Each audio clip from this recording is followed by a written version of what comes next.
এই শ্রাবণ মাসে আপনি কি আপনার বাড়িতে অতিরিক্ত কালো পিঁপড়ে দেখতে পাচ্ছেন, তাহলে সেটা শুভ নাকি অশুভ? এছাড়া আমরা জানি শ্রীকৃষ্ণ নাকি একটি তুলসী পাতা দিয়ে সন্তুষ্ট আর মহাদেব একটি বেল পাতা দিয়ে সন্তুষ্ট।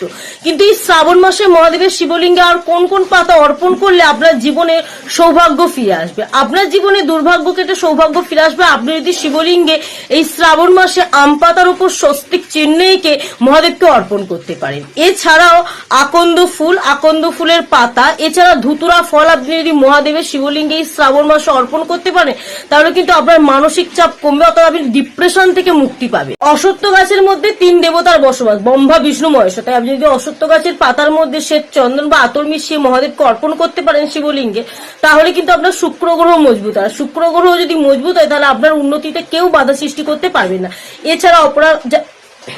এছাড়া অপরাজিতা গাছের পাতা, বটবৃক্ষের পাতা, অশোক গাছের পাতা যদি আপনি মহাদেবের শিবলিঙ্গ অর্পণ করতে পারেন, তাহলে কিন্তু শুভ ফলাফল পাওয়া যায়।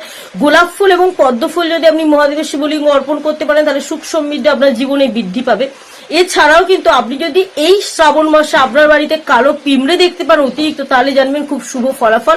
মহাদেবের আশীর্বাদ কিন্তু আপনার সংসারে সবসময় বজায় থাকবে। তবে এই পিঁপড়েদের কিন্তু অবশ্যই কিছু খেতে দেবেন।